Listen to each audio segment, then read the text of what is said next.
Good morning, good afternoon, and good evening around the world. Welcome back to the channel. My name is Blackjack. Today, as always, I will be doing a deck tech for you guys. If you're interested in having me put a deck together for you or help you tweak a current deck, I'm looking for any of the following metrics in the comment section: a bracket, a budget, a theme, a commander, and any pet cards you have. So leave a comment down below and I'll put a deck together for you and make a video about it. Today, I have a deck requested by me. This is Flubba Flubs the Fool, 3 mana in green, blue, and red. It is a 0/5, and it says you may play an additional land on each of your turns.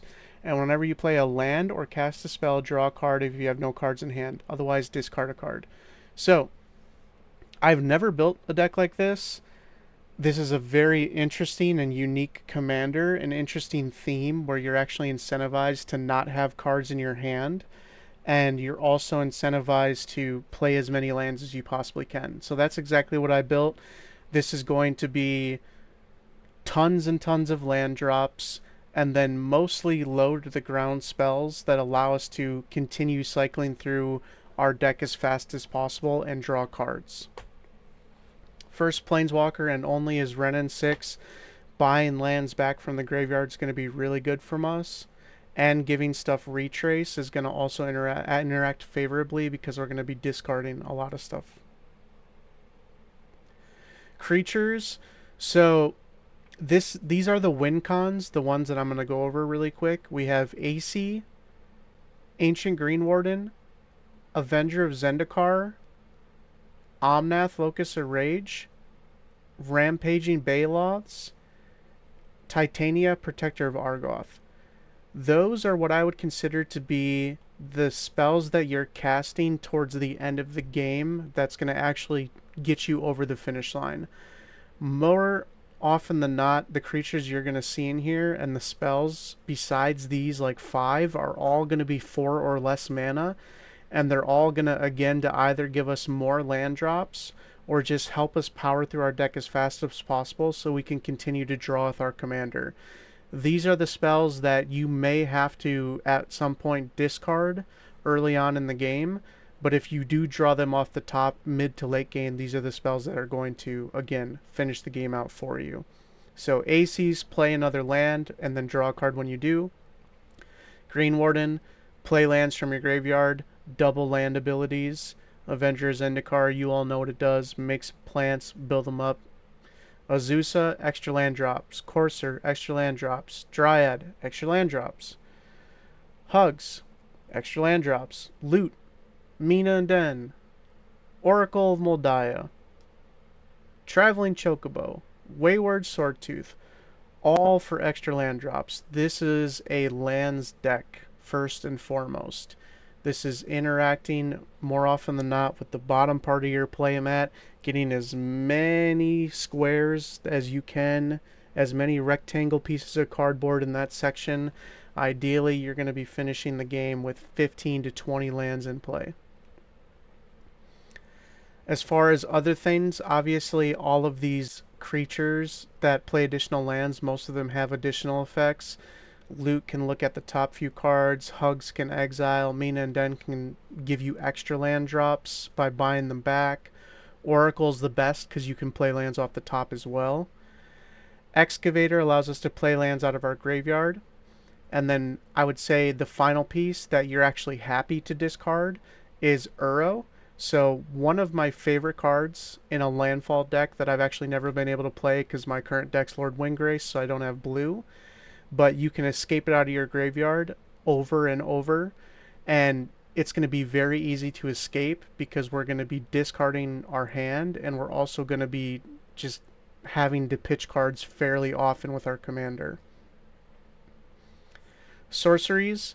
So we have the only MDFC here, Balagad Recovery, allows us to buy something out of our graveyard, but can also be played as a land. Blasphemous Act, Decimate, Vandal Blast.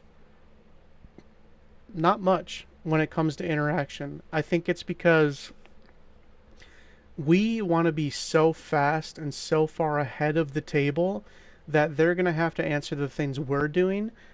And the things that we're doing are going to be so ahead of schedule that we're going to be the one who knocks. So more often than not, people are going to have to deal with us instead of vice versa. And we also don't want to play a ton of interaction because with flubs, you're probably going to have to discard it if you get flubs out as early as possible. Let's do the ramp really quick. We have Sakura Tribuilder, Cultivate, Farseek, Kodama's Reach, Nature's Lore, Rampant Growth, 3 visits, Soul Rain, Arcane Signet, Felwar Stone, 10 up, 10 down. In most of all my green decks, I do play those 10 to be more consistent, and I recommend that for you as well. In this deck, we do play a couple of extra. Things like Hour of Promise and Nylea's Intervention can help you find specific lands, which is important. Lands is going to be the biggest part of the deck, but what I can tell you off the bat is you're either going to be finding Field of the Dead, or you could also combo off with something like Dark Depths or Valakut. But there's a ton of options down there that allow you to close a game out and allow you to find targeted pieces. We have Gamble. We're happy to discard a card. Every time you gamble, you're going to go get Life from the Loam. A card that is great in any landfall deck and especially good in flubs because you're going to have to discard your hand anyway, but it allows you to buy 3 lands back from your graveyard. Faithless Looting, again, good card draw, especially because we're not afraid to discard stuff anyway. Let's see, we have Scape Shift. So this is a mid to late game win condition. So if you have something like Dryad of the Elysian Grove, where all lands count as every type, and you scape shift 10 lands away and go get Valakut and 9 other lands, you're going to be able to just lightning bolt somebody, 10 times and take them out of the game. Artifacts, we have a couple more that lets us play lands, Conduit of Worlds and Crucible of Worlds. And then we get to some super interesting cards for a deck like this. Flubs obviously incentivizes us to play mostly from the top, or mostly cards that we exile, and then the cards that say like exile this card, you can play this till end of turn. So we're going to almost never have cards in hand, which means creatures with power greater than 0 can't attack, which is great for us to buy us time, and then when we're ready to end the game, we can just get rid of it ourselves and then go for an all-out attack. Monument to Endurance is another sweet one. Whenever we discard a card, we choose one that hasn't been chosen this turn. We can draw a card, create a treasure, or have each opponent lose life. And then what I consider my 2 favorite cards in the deck, Null Brooch. We can pay 2 and discard your hand to counter a non-creature spell. Since we're not going to care about the cards in our hand, or we're not going to have any to begin with, this is basically just 2 colorless mana counterspell that we get to use once a turn. Uba Mask, if a player would draw a card, they remove it from the top of their library face up instead, and then they can play those cards with Uba Mask until end of turn. So for us, it changes literally nothing, but for a deck that perhaps is playing a more control mid-rangey type game, let's say a deck that has blue in it, that plays counter spells and protection and things like that, if your opponent mills over with Uba Mask a Teferi's protection or a counter spell, all of a sudden those basically become dead draws, because yeah, they can cast them this turn, but they're not going to do anything. So it doesn't affect you in any way, but it's actually a really good stacks piece for the rest of the table. Enchantments, again, a little bit of card draw with Case of the Crimson Pulse.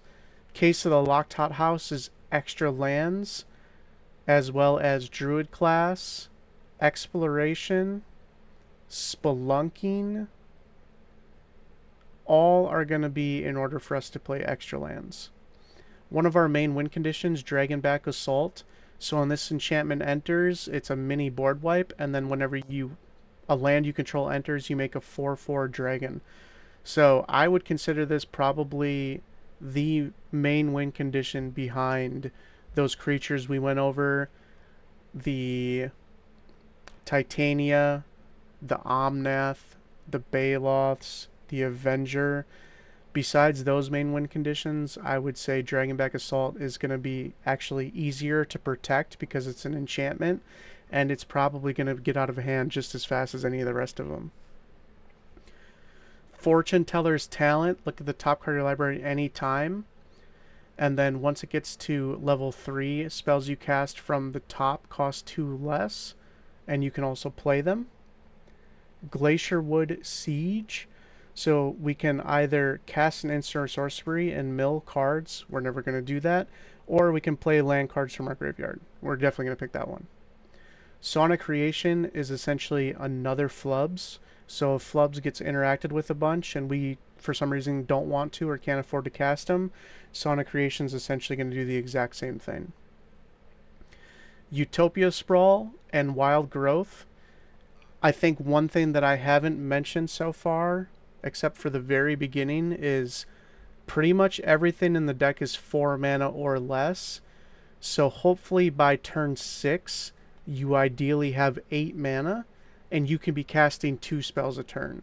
So that way the discard from Flubs doesn't really hurt you because you already have nothing in hand. And being able to cast spells like this that essentially draw 2 cards at the cost of almost nothing are going to be very good for us.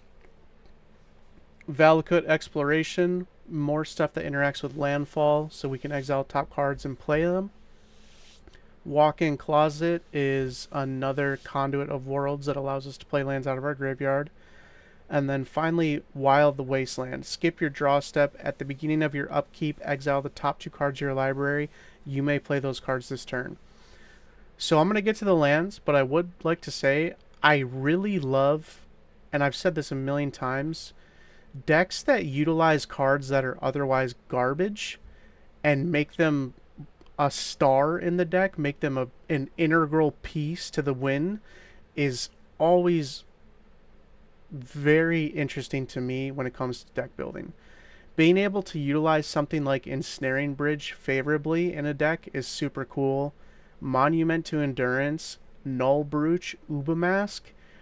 There's other decks out there that play off the top. There's a couple, but you don't see them very often. I mean, when is the last time you sat down and played against somebody who had Null Brooch out? I've never had that happen, and I think it would be super, super sweet to play against somebody that does this by playing Flubs.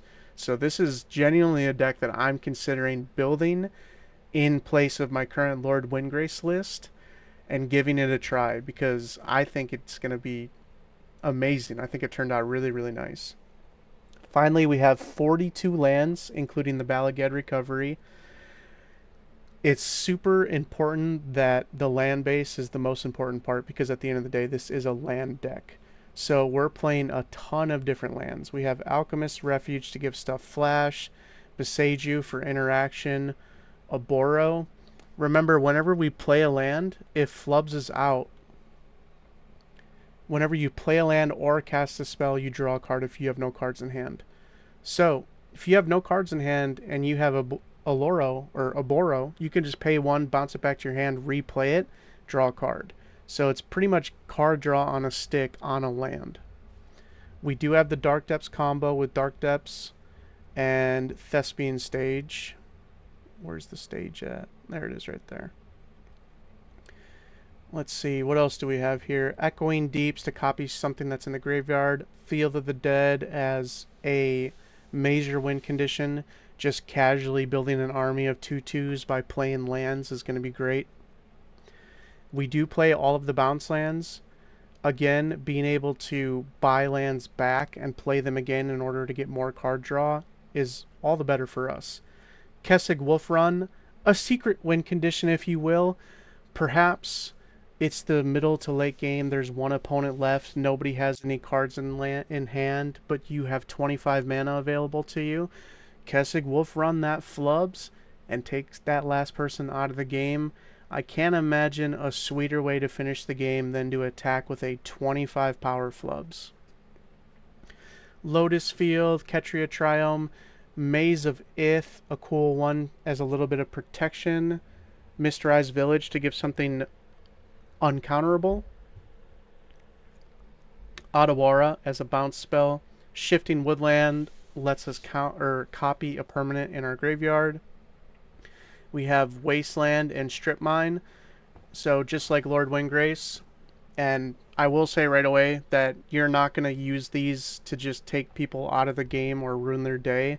I would recommend only getting rid of high power, high value lands that people are abusing, something like Cabal Coffers, Gaia's Cradle, Sarah Sanctum. Otherwise, let people have their fun. But they are in here in case you need to do that. Urza Saga. We can play lands out of the graveyard, and we have multiple land drops a turn. So if we can just play Urza Saga over and over, and then copy it with Thespian Stage so it actually sticks around because of the rules, and we can just use it every turn to make a construct, that's going to be amazing. Valakut, we already talked about. Kind of a win condition. More often than not, it's not going to do a lot for you every game because we don't play that many mountains. But when you do have something like Dryad of the Elysian Grove, it is going to be good for you. Vesuva to copy something. Yavimaya, Cradle of Growth to count everything as forests. This deck is awesome. Again, I'm strongly considering building it in favor of Lord Windgrace just because it lives in a similar space, but it just gets to utilize some really sweet cards. So please let me know your thoughts down below, and if someone builds it, let me know how fun it is. Thank you all so much for watching, and as always, Godspeed.